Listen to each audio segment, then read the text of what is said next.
நீங்கள் பார்த்துக் கொண்டிருப்பது உங்கள் விஜய். உங்க வீட்டுல எப்படி சிதம்பரம் ஆட்சியா இல்ல மதுரை ஆட்சியா?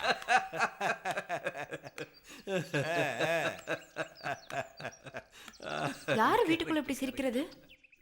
ஏன் குரலை கேட்டா உனக்கு தெரியலையா? நம்ம அப்பா தான். அப்பாவா? அப்பா இப்படி சிரிச்சு நான் கேட்டதே இல்லையே. அவரோட பேசுறவங்க அப்படி, அதனாலதான் அப்பாக்கு சிரிப்பு அள்ளுது. யாரு? சரவணன் வந்திருக்கானா? வந்திருக்கிறது சின்ன கலைவாணர் இல்லக்கா, பெரிய கலைவாணர். மாமாவா? என்னது மாமா நோமானிட்டு? பையனை மட்டும் வேணான்னு சொல்லுவ, ஆனா அவங்க அப்பாவை மட்டும் மாமா மாமான்னு சொல்லுவியா? ஏய், அதிக விளைச்சல் காட்டாம ஒழுங்கா வேலையை பாரு. அதை ஏன் கேக்குறீங்க? கல்யாணத்துக்கு முந்தின நாள் செகண்ட் ஷோ சினிமாக்கு போயிட்டேன். எனக்கு வசந்த மாளிகை படம்னா அவ்வளவு உயிர். மாப்பிளைய காணமேன்னு கல்யாண மண்டபத்துல ஏக கலாட்டா. 2 மணிக்கு படம் முடிஞ்சது. யாருக்கும் தெரியாம மண்டபத்துக்குள்ள நுழைஞ்சிடலான்னு நான் வரேன். பார்த்தா ஊரே மண்டபத்துக்கு முன்னால நின்றுட்டு இருக்குது. என் பொண்டாட்டி குய்யோ முரோன்னு கத்திக்கிட்டு ஒரே ஆர்ப்பாட்டம் பண்ணிட்டு இருக்கிறா. அவங்க எல்லாம் நினைச்ச மாதிரி நான் அன்னைக்கே ஊரை விட்டு ஓடி எஸ்கேப் ஆயிருந்தேன்னு வச்சுங்க, வாழ்க்கையில இவ்வளவு கஷ்டத்தை அனுபவிச்சிருக்க வேண்டாம். சம்பந்தி ரொம்ப வேடிக்கையான ஆள் நீங்க. இதெல்லாம் ஒண்ணும் இல்ல சம்பந்தி, இன்னொன்னு அடிச்ச கூத்துங்க எவ்வளவோ இருக்குது. என்னுடைய 11வது வயசுல சவுகார் ஜானகிய கல்யாணம் பண்ணிக்கணும்னு வீட்டுல இருந்து 1000 ரூபாய் திருடிக்கிட்டு ரயில ஏறினவன் நானு. நிஜமா சம்பந்தி. சரி, சவுகார் ஜானகி பாத்தீங்களா இல்லையா? அங்கதான் ஒரு சிக்கல் ஆயிடுச்சு சம்பந்தி. எக்மோர்ல வந்து இறங்கி சவுகார் ஜானகி வீட்டுக்கு விடுறான்னு ஒரு ரிக்ஷாக்காரனை பிடிச்சேன். அவன் என்ன பண்ணிட்டான், நேரா என்ன கொண்டு போய் எஸ் ஜானகி வீட்டுல விட்டுட்டான். அப்புறம் என்னாச்சு? அதையும் கேக்குறீங்க?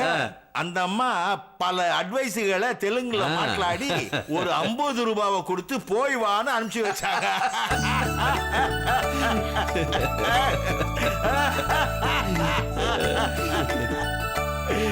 சமந்தி, உங்க வாழ்க்கையில இப்படி ஏதாவது பிளாஷ்பேக் இருக்குதா சொல்லுங்க. ஐயோ, உங்களுக்கு இல்ல சம்பந்தி. ஆனா ஏதோ கொஞ்சோண்டு இருக்குது, சொல்லுங்க.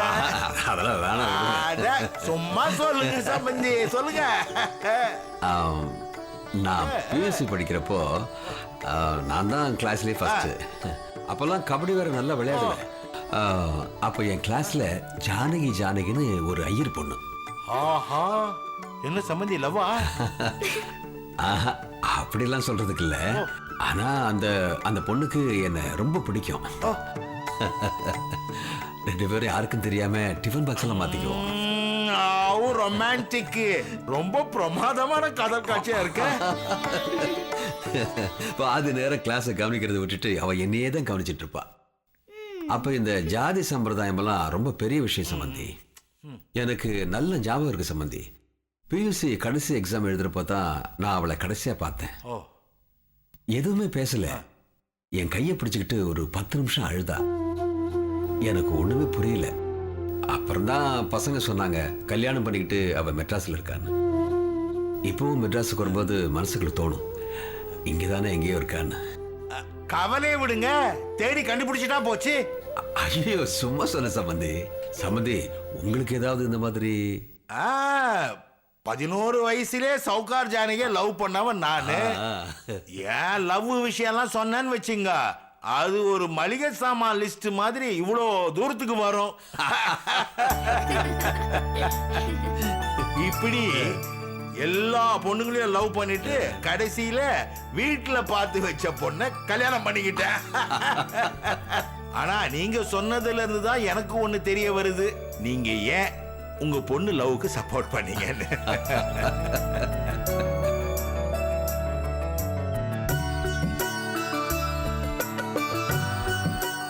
அக்கா, நம்ம அப்பாவை இப்படி பார்த்ததே இல்லல.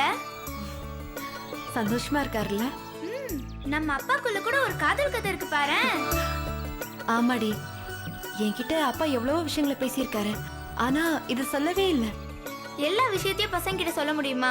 சில விஷயங்கள் எல்லாம் ஃப்ரெண்ட்ஸ் கிட்ட தான் சொல்ல முடியும். சரவண அப்பாவோட நம்ம அப்பா இந்த கொஞ்ச நாள்ல எவ்வளவு ஃப்ரெண்ட் ஆயிட்டாரு. பார்த்த உடனே உனக்கு சரவணாத்தாவை பிடிச்சிச்சுல்ல, இதுவும் அது மாதிரி தான். அப்பாவை இப்படி சந்தோஷமா பாக்குறதுக்கு எனக்கு சந்தோஷமா இருக்கு. எனக்கும் சந்தோஷமா தான் இருக்கு. ஆனா இதெல்லாம் எத்தனை நாளைக்குன்னு தான் தெரியல. என்னடி சொல்ற? ஆமா, நீ அத்தான வேணான்னு சொல்ற, அப்புறம் அவர் எப்படி நம்ம வீட்டுக்கு வரப்போக இருப்பாரு? உன்னோட முடிவால நீ ஒரு நல்ல மாப்பிளைய இழக்கிறது மட்டும் இல்ல, அப்பாவும் ஒரு நல்ல ஃப்ரெண்ட மிஸ் பண்ணுவாரு. ஒருவேளை இந்த கல்யாணம் நல்லபடியா நடந்தா இவங்க 2 பேரும் இப்படியே சந்தோஷமா பேசிட்டு இருப்பாங்க.